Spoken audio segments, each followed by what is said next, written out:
अस्सलाम वालेकुम। क्या आप जानते हैं कि जीडीपी क्या है? बहुत से लोग आपको बहस करते नजर आएंगे कि हाँ भाई, तुझे कुछ पता है इकॉनमी का? इसने तबाह कर दिया मुल्क, उसने तबाह कर दिया मुल्क।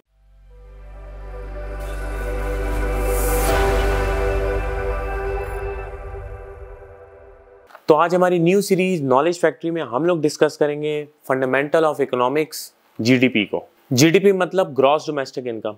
इसको ब्रेकअप कर लेते हैं। ग्रॉस मतलब टोटल, डोमेस्टिक मतलब पाकिस्तान की पॉलिटिकल बाउंड्री के अंदर, और प्रोडक्ट्स में आ जाती हैं सर्विसेज और प्रोडक्ट्स जो एक फिस्कल ईयर में प्रोड्यूस हुई हैं। अच्छा, इसको इस तरह समझने की कोशिश करते हैं कि दुनिया में दो ही तरीके हैं वेल्थ क्रिएशन के या पैसा बनाने के। या तो आप प्रोडक्ट्स को सेल करके पैसा कमाते हैं, या फिर अल्टरनेटिवली आप सर्विसेज देकर पैसा कमाते हैं। अच्छा, प्रोडक्ट्स में काफ़ी सारी चीज़ें आती हैं। For example computers, laptops, Kokomo, पानी, ये सब प्रोडक्ट्स में आती हैं।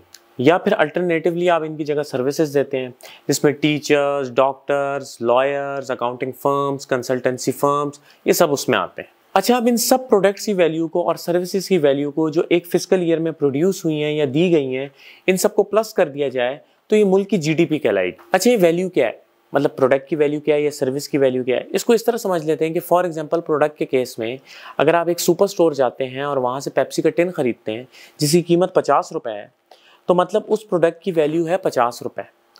अल्टरनेटिवली अगर आप सर्विसेज को देखते हैं और इसमें आप एक न्यूज़पेपर एजेंसी में जाते हैं ऐड देने के लिए, तो जो एजेंसी को 500 रुपये आप देंगे ऐड के लिए, वो उस सर्विस की वैल्यू होगी। तो इसी तरह हर प्रोडक्ट और सर्विस की वैल्यू डिटरमिन की जाती है एनुअली, और जब इनको प्लस कर दिया जाता है तो वो at the end of the year GDP कहलाती है। 2021 में पाकिस्तान की जीडीपी थी $348.3 बिलियन रुपीस, जबकि हमारे पड़ोसी इंडिया जो हमारे साथ आज़ाद हुआ था उसकी थी $3.176 ट्रिलियन रुपीस। चाइना की थी $17.73 ट्रिलियन रुपीस, जबकि दुनिया की बेस्ट इकॉनमी यूएस, उसकी थी $23.32 ट्रिलियन रुपीस। तो दोस्तों, आप लोग सोच रहे होंगे कि जीडीपी कैलकुलेट करने की क्या ज़रूरत है। तो भाइयों, अगर मुल्क की जीडीपी अच्छी होगी, मतलब प्रोडक्शन ज़्यादा हो रही है प्रोडक्ट्स की और सर्विसेज भी ज़्यादा दी जा रही है, इसका मतलब मुल्क की इकॉनमी ग्रो कर रही है और बेहतर है। इसी के साथ अगर जीडीपी अच्छी नहीं है तो इसका मतलब मुल्क प्रोडक्शन कम कर रहा है, सर्विसेज कम दे रहा है। जब प्रोडक्शन कम होगी तो चीज़ें भी कम बनेंगी और कम बिकेंगी। जब चीज़ें कम बिकेंगी तो बिजनेसेस कम प्रॉफिट बनाएंगे और कम हायरिंग करेंगे, जिसकी वजह से अनएम्प्लॉयमेंट भी बढ़ेगी। तो अब सवाल ये है कि जीडीपी कैलकुलेट कैसे होती है। फॉर एग्जाम्पल, अगर मैं बाज़ार से चीज़ ख़रीदता हूँ और उसको पिज़्ज़े में बेक करके पिज़्ज़े को बेच देता हूँ, तो क्या वो चीज़ की प्राइस जीडीपी में ऐड होगी? या फिर वो पिज़्ज़ा जिसमें वो चीज़ यूज़ हुई है उसकी प्राइस जीडीपी में ऐड होगी? या फिर दोनों की प्राइस अगर जीडीपी में ऐड होगी तो क्या चीज़ की प्राइस 2 दफ़ा जीडीपी में ऐड होने का डर नहीं है? लेकिन ऐसा होता नहीं है। मैं इस चीज़ को एक सिंपल एग्जांपल से आपको समझाता हूँ। फॉर एग्जांपल, अगर मैं चीज़ खरीदता हूँ अपने पर्सनल यूज़ के लिए तो फिर वो जीडीपी में ऐड होगी। लेकिन अगर एक पिज़्ज़ा सेलर जिसका काम ही पिज़्ज़ा बेचना है, वो चीज़ को खरीदता है, फॉर एग्जाम्पल पिज़्ज़ा हट वाला वो चीज़ को खरीदता है पिज़्ज़े में डालने के लिए और बेचने के लिए, तो फिर चीज़ की प्राइस इंडिविजुअली जीडीपी में ऐड नहीं होगी, बल्कि उस पिज़्ज़े की प्राइस जीडीपी में ऐड होगी जो वो बनाकर कस्टमर को बेचेगा। अब आ जाता है रियल जीडीपी और नॉमिनल जीडीपी का कॉन्सेप्ट।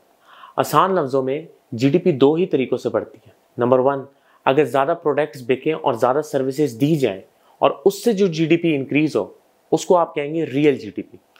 लेकिन अगर जीडीपी में इंक्रीज़ हो प्राइसेस की वजह से, जहाँ पे प्राइसेस बढ़ें और उसकी वजह से जीडीपी की वैल्यू बढ़े, तो उसे आप कहेंगे नॉमिनल जीडीपी। अब नॉमिनल जीडीपी के केस में प्राइसेस की वजह से जीडीपी बढ़ता है, इसलिए आप कुछ खास अंदाज़ा नहीं लगा सकते परफॉर्मेंस का, और आमतौर पे गवर्नमेंट भी आपको यही फिगर दिखाती है। अब इस मसले को सॉल्व करने के लिए बेस ईयर लिया जाता है ताकि कंपैरिजन ड्रॉ किया जा सके। फॉर एग्जांपल, पाकिस्तान के केस में बेस ईयर लिया जाता है 2005 और 6 को, जिसकी बेसिस पे जीडीपी कैलकुलेट होती है। अब अगर आप जीडीपी की रिपोर्ट्स देखें तो उसमें आपको दो तरीके की रिपोर्ट्स मिलेंगी।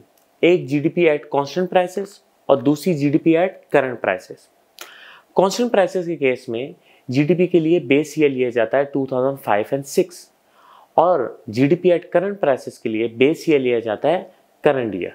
अब अगर वैसे देखा जाए तो न्यूजीलैंड और पाकिस्तान की जीडीपी में ऑलमोस्ट $100 बिलियन का फ़र्क है। लेकिन अगर जीडीपी पर कैपिटा के हिसाब से देखा जाए तो न्यूजीलैंड की पर कैपिटा जीडीपी है $48,000 और पाकिस्तान की पर कैपिटा जीडीपी है $1,500। इसकी आसान मिसाल ये है कि वो घर ज़्यादा बेहतर है जिसकी आमदनी 1,20,000 रुपये हो और उसमें 6 लोग रहते हों, उस घर के मुकाबले में जिसमें 15 लोग रहते हैं और उसकी आमदनी 1.5 लाख रुपए है। अब जीडीपी की कुछ लिमिटेशंस भी हैं। फॉर एग्जांपल पाकिस्तान में बहुत से सेगमेंट्स अनरिकग्नाइज्ड हैं, तो वो जीडीपी में काउंट नहीं होते।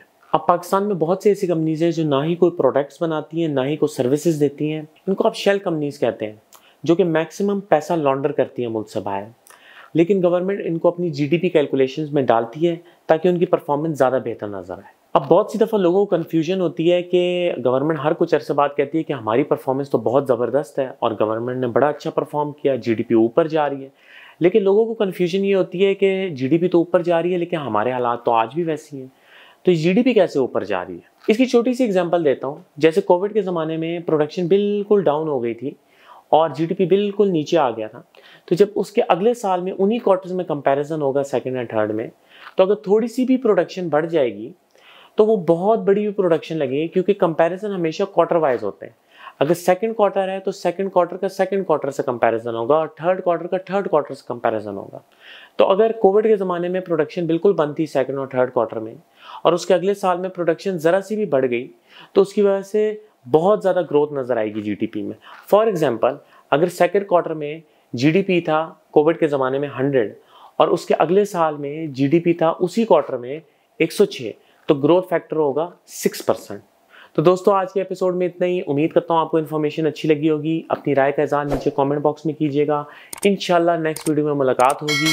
मेरे यूट्यूब के चैनल को सब्सक्राइब कीजिए और बेल के आइकन को दबा दीजिए। इंशाल्लाह नेक्स्ट वीडियो में मुलाकात होती है। तब तक के लिए अल्लाह हाफिज़।